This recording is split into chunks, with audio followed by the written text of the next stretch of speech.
Ooh, what's that name, man? Uh, trying out Zoom. This is the first Zoom video. I was hoping to do this with a guest, but you know, people, beings have their own shit going on. So I didn't watch Gaia. I'm gonna watch it at some point, but I think I'm gonna space that out because basically, I just watched a movie about fungus and mycelium networks and whatnot. And even though Gaia is definitely its own movie and arguably much better than In the Earth, I maybe should have done Gaia first, but I got themes out of In the Earth. I watched a different movie, and I'm not going to talk about the plot too much. I'll just make references to it, so I'm not going to cover the plot or anything like that. But it's a movie called Fresh. This is going to be a very, very different set of topics. I mean, it might get into some shit that I've talked about before, potentially. I don't really see too much of how, but you never know. My brain goes all over the place. Before I get into that, though, if you would like to donate or contribute to the channel, my research, um, the PayPal is in the description of the video. It's also in the description of the channel itself. Um, if you have any suggestions or questions, or you want to volunteer to interview for any of the research topics, or you know topics I've covered in videos, because some of those aren't topics I'm currently interviewing anyone about, but I'm open to it. It all pertains to my theory, so um, essentially anything. If you want to reach out about anything, questions, suggestions, volunteering, and participating, the email is gammaauobsidian, gammaauobsidian at gmail.com. The Instagram is the same thing. Again, I'm not really going to be on Instagram as much, but I still see DMs. So anyway, I watched a movie called Fresh, and it is on Hulu. It's the only place you'll find it unless you're looking on the internet, movie sites and shit like that. Very cool movie. Um, very different topic than anything I've covered before. I don't see where I'll be talking about this, in a bunch of different videos, but I did think it's an interesting movie that led me to some interesting um, themes that are covered in the movie, whether they meant to or not. Fresh is about cannibalism. It is about organized, heavily funded cannibalism, a network of very well off beings who, in one way or another, found that they like to, at the very least, consume human meat. Um, which is disturbing. It's definitely disturbing, and I'm not just going to be talking about this in the literal sense, though I'm going to talk about that too. One of the first things that I noticed was, there's a level of sociopathy and psycho. You could say psycho. It's not really psychosis. You could definitely say psychopathy. But sociopathy and psychopathy, connected to this specific, I mean, anybody who kills and it's not in self-defense, that's obviously obviously psycho. But the reason that I found it to be interesting, or there's a bunch of reasons really, but the main character is desperate. She, like many of us kind of floating around this place, has an inherent urge and need for companionship, and that can be pretty dangerous. I guess that maybe that's one of the reasons that I resonated with her or identified with her, because like the thing that I've talked about before, where I was essentially kidnapped and put into a prison camp. Um, one of the main reasons that I was in that position, that I was able to be kidnapped, um, was because I was in a state, that I didn't know anybody, didn't have any family or friends there, was struggling, going through a bunch of shit, had already been through some situations that sucked.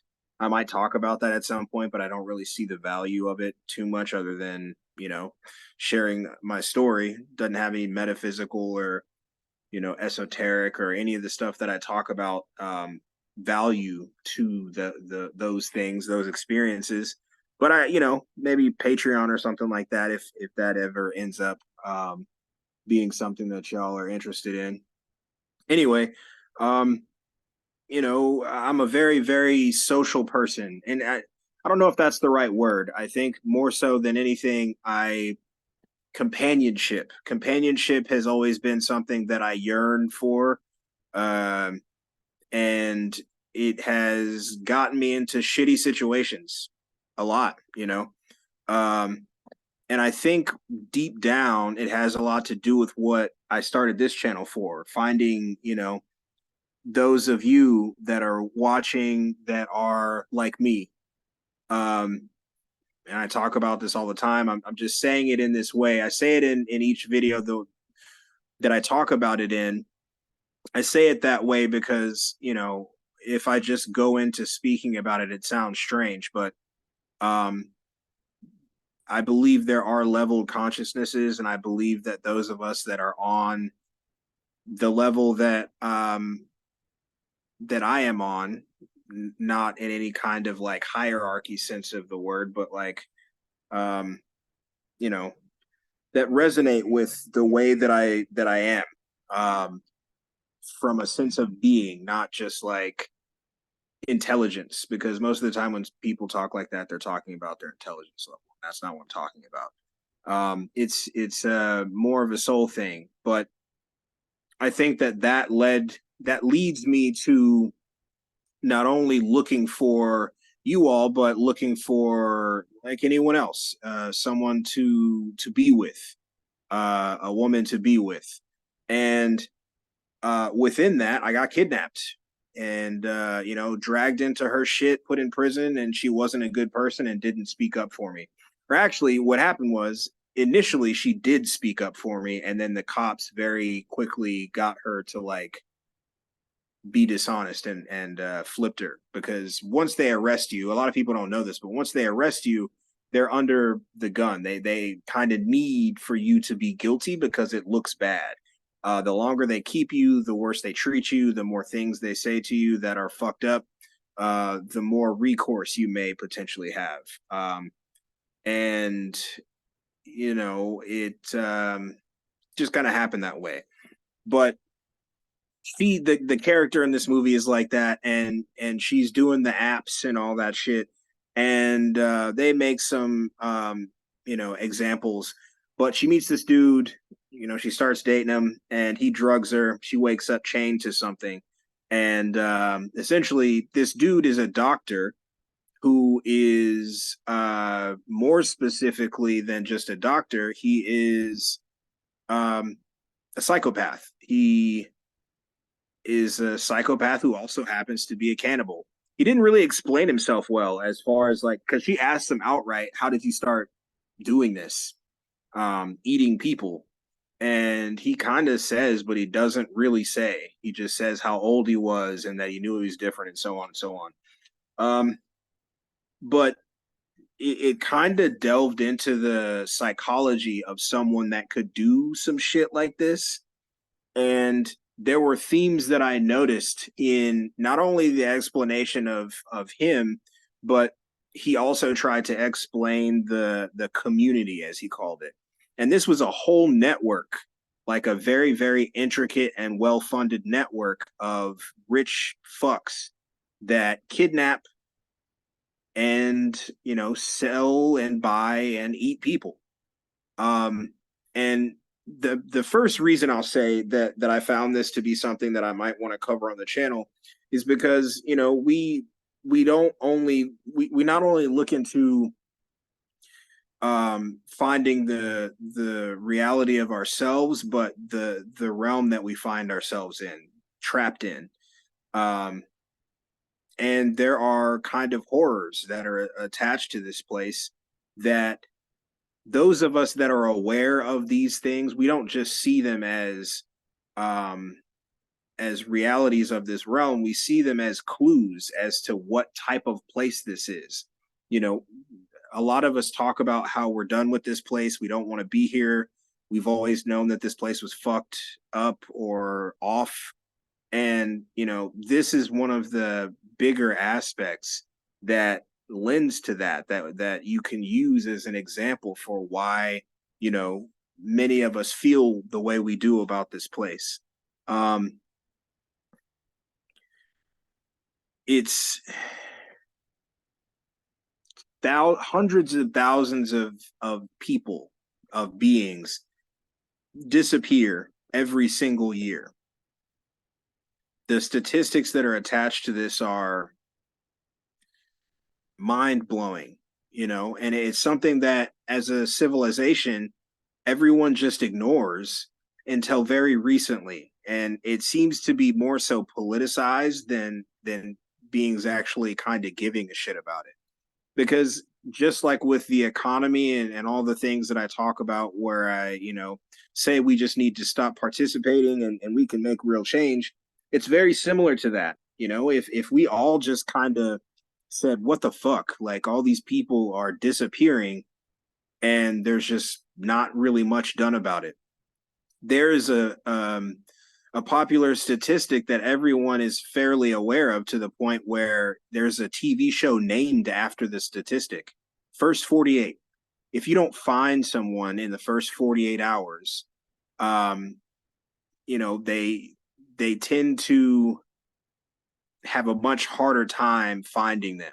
And that's not the only reference that first 48 really means. What they mean by it is, if you don't get a confession, or if you don't get an arrest in the first 48 hours, then it's not really going to be solved. But that applies to, many times, a murder. And so, you know, instead of us actually trying to do something about it, they, you know, publicize it and make it into a fucking TV show. I just find that to be really, really disturbing. And that's a lot of people's like favorite show. Or, I'm sitting in jail waiting to go to prison, and they're watching hours and hours of cops, you know, investigating and then interrogating. Uh, and it's just disturbing to me. But anyway, that's not really a main theme of what I noticed in the movie. Going to more of something that we would kind of pay more attention to. One of the things that many of those beings that participate in shit like this, they believe that they are consuming not just physical pieces of these beings. They think they're consuming their energy, their light, their spark. And it's potentially true. And you can see aspects of this throughout, uh, you know, throughout the culture that has persisted, throughout moments past. There is specifically a book that many point to when someone says that racism is not a real thing. And though I try to not focus on racism so much, not in a way that means that it's not real, because it's absolutely real, but because, we could defeat that in multiple ways. There's other ways that we could also get rid of that, but also get rid of other shit too. But that doesn't erase the fact that it is a reality. There's a book called The Delectable Negro, um, that was essentially a cookbook for eating beings that look like me, Aboriginals. And it was very prevalent in the times of the so-called chattel slavery, period, um, the transatlantic slave trade, so-called, period. Um, regardless to what that was and what was happening, and if you want to call us African American, which we're not, there was a whole bunch of reclassing and reclassification and whatnot. The first thing that we were called was Indians, and regardless of any of that, that has been flipped to show in the official narrative of history that many um, Native Americans, so-called Indians, ate people. And I'm not saying that that isn't potentially true, but what I am saying is that there is a book pointing to another group, not specifically to race or anything necessarily, but at the same time, this is kind of something that can't be avoided.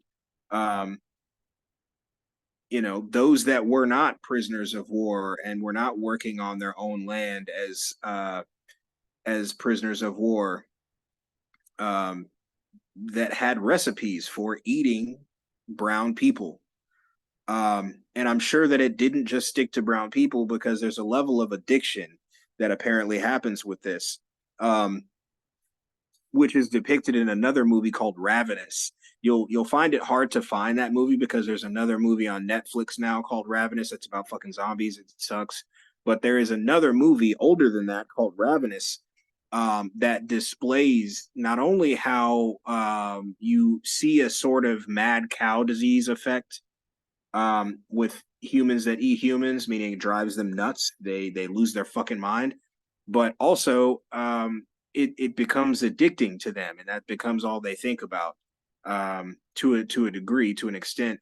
He even says within the movie Fresh that it's exquisite. It's fucking exquisite, and it's like nothing you've ever had before. And the texture, once he first had the texture in his mouth, he couldn't get it out, and he started looking for others that felt the same way. Like there's a level of, it sounds like he's describing a drug, it sounds like he's describing a drug. And for all intents and purposes, he's acting as if it's a drug. Many times when people find a drug that they like, they will, if they can afford it, just pay for it. But if they can't afford it, they'll go into sales, or at the very least, middlemanning, matching people up. You want some? I know who has some. I'll get it for you and bring it back to you.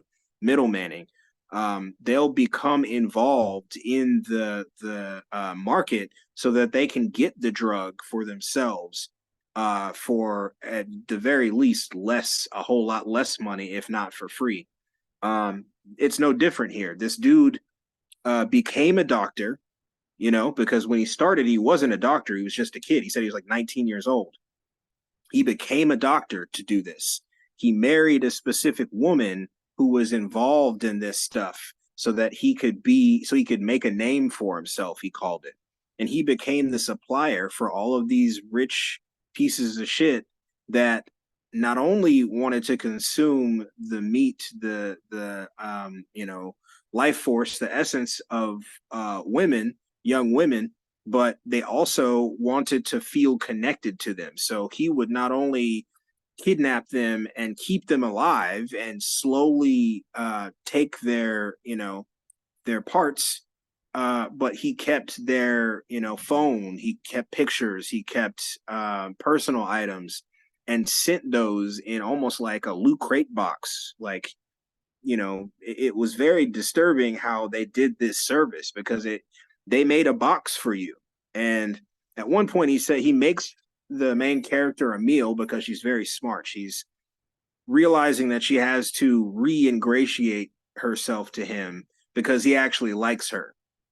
And she sees that that's the only way that she's going to get out. She's not going to beat him with brute force. But he cooks her a meal, and there's a meatball on top, and it's a person. And he tells her that's a $30,000 plate you're eating, And so it's the whole culture behind it is fucking nuts. But part of the reason for that is because they're not just paying for the meat. Obviously, it takes a lot to upkeep, a business like that, I'm sure. But it's also because they believe they're eating the life force. They're eating a piece of that person's spark. And I can't say that that's not potentially true.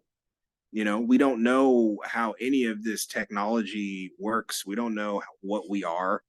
We just have books that tell us what we are, and scientists that are constantly updating and saying, "Oh, well, we were actually wrong about this. It's actually this new thing." So I refuse to, participate in much of that, and kind of resign myself to the fact that we don't know very much about anything, including our bodies, including our consciousness and brains and whatnot.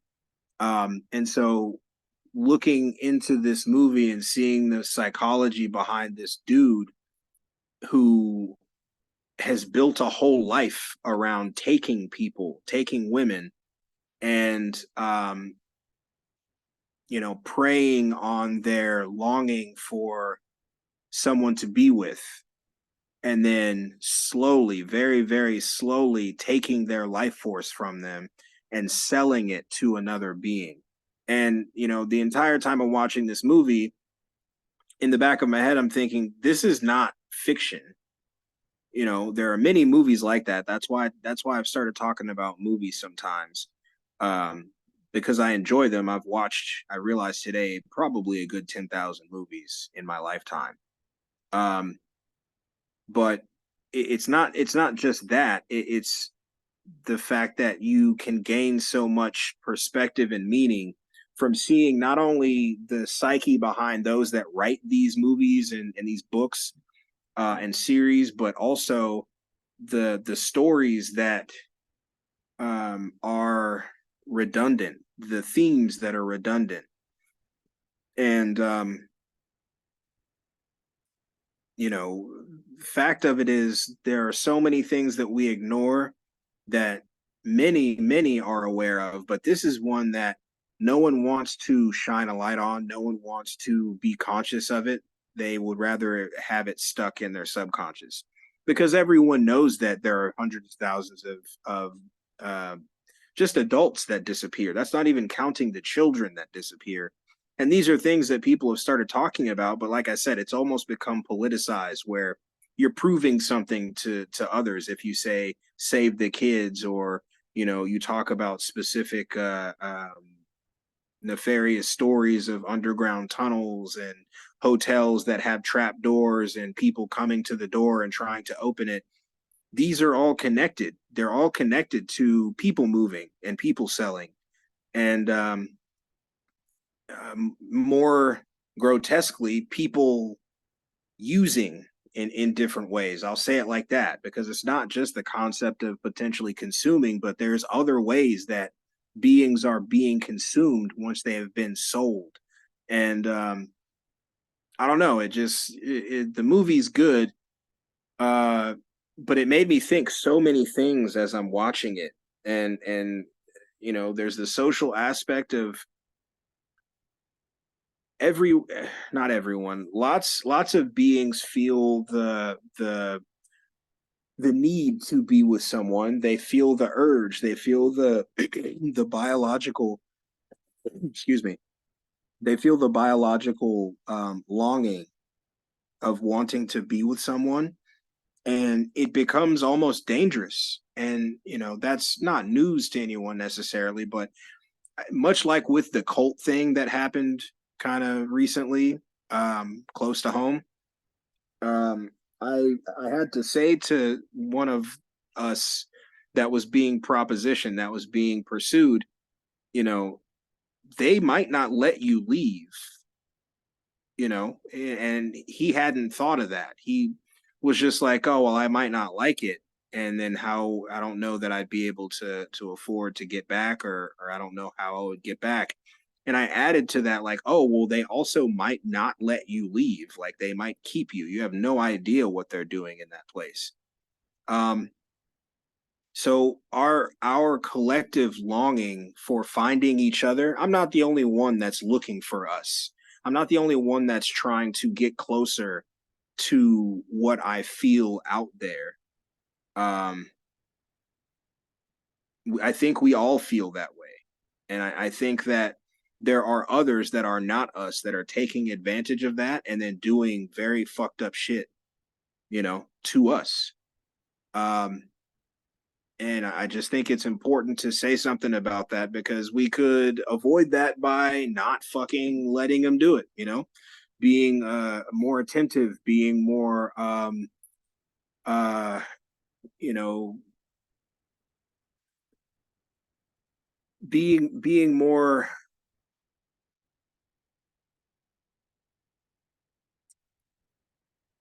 I don't know, paying more attention, definitely, but it's almost like a balance, you know. Just because those things have happened to me doesn't mean that I just want to be alone. I'm more okay with being alone in the meantime, but it doesn't the longing doesn't just go away, you know? And since it's not gonna just go away and it's almost unhealthy for you to just kind of push it down inside and not let it be a natural urge or a natural inclination, I'd rather say.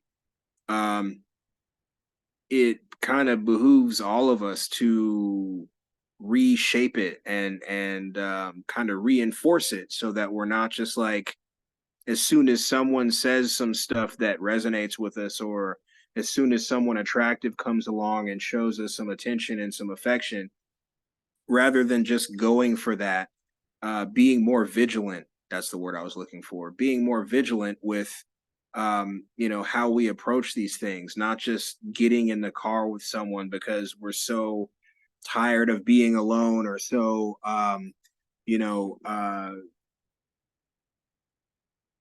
we're so driven to find, whatever it is we're looking for. Um, because the reality is, that concept that I spoke about recently, where I pass by all these buildings and all these houses and all these spaces, and I'm like, what's in there? What's in that place? I want to see the inside of that house. Like, that's interesting, but at the same time, part of that is a very um, it's a very macabre thing where I know that some of those places have fucked up shit going on inside of them, and that just interests me. I know that's dark, but it does. I like horror stuff. I like horror writing, so um, I think that I'm kind of hyper aware of that, but I forget sometimes that other beings are not. They're not thinking like that. They're not thinking like, oh, I've never been to this place before and it's kind of sketchy on the outside. Maybe I shouldn't go in, or maybe I should have someone with me, or maybe I should like, let someone know that I'm here, drop a pin or whatever the fuck people call it. Like it's seems to me that we could all do things a little bit differently that would maybe help or at least make those that are doing these things have to work harder and be more obvious because they really don't have to work that hard. There are all these dating apps and the Craigslist killer, and I'm sure there's been copycats and shit, but that was an inevitability um, because the level of anonymity that was attached to Craigslist at that time just made it very, very, it was almost like serving those beings up to those people because, there was very little, um, I mean, you probably can't even trace IPs when it comes to that shit because to my knowledge, they never found those or that killer or killers. Um, Yeah, it's something that I think about pretty regularly, especially after what happened with me. I didn't get eaten, obviously, not in a literal sense, but I definitely got taken and kept because, in large, it majority because I was longing for something, I was looking for something, and I was so intent on finding it that I wasn't really paying as much attention as I should have been. You know. Um, and I don't want to put it all on myself. I sat and thought about that long and hard. It wasn't just on me. These beings do these things. Speaking about policy enforcement, also not just talking about fucking cannibals, but that policy enforcement. That's what they do. and beings that do shit like this, that kidnap people and take people and sell people and eat people and all that shit, they're gonna do it regardless. We just have to try to do the best that we can to not end up being taken advantage of by them in one way or another. And you know, when it comes down to it, you don't know what you're dealing with when it comes to them. Um, the fact that they can do some of the things that they do, in my opinion, means that they're of a completely different species potentially than we are. And I've spoken about this before. It's not necessarily something having to do with pigment at all.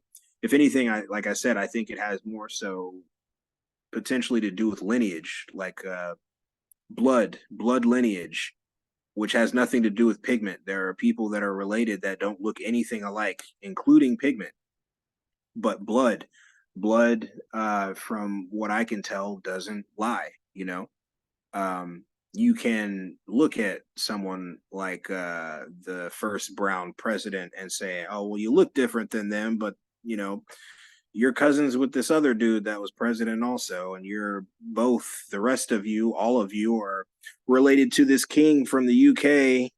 You know, so on, so on. I've talked about that before. Um, it there's something in our traits, in our blood, that allows some of us to not give a fuck, or have empathy or sympathy, and beyond that, to have bloodlust and do really really fucked up stuff to other beings. It's one of the reasons I call this place a farm. It's you know, not just loosh. It's not just metaphysical shit. There is physical farming that goes on here also, you know. um I don't know. I don't think I had a whole lot to talk about with that movie, but there were a couple of themes that were very profound that came from it. And you have to be able to transmute even the dark, grotesque, kind of arcane things into light. You have to be able to turn them into something that you can utilize, something positive. Speaking as an alchemist, you know. Um, and so I wanted to share that. I wanted to impart that, and hopefully you get something from it. Once again, the movie's called Fresh. It's on Hulu. If you don't like you know, dark shit, if you are sensitive to kind of violent themes or dark shit, probably skip it. But you know, if you are into horror movies, if you're into, you know, those types of things, you might be into that movie. And if furthermore, if you're like me and you watch everything, and you can always end up with some kind of extrapolation or philosophy, or you know, you can see themes in it, even ones that they may not have intended, might be worth watching. Anyway, I love you, and I appreciate you hanging out with me, listening to me talk about this and work it out, because I really didn't think super hard. I just noticed the themes and said I'm gonna talk about it. But I appreciate it, and I'll see you later.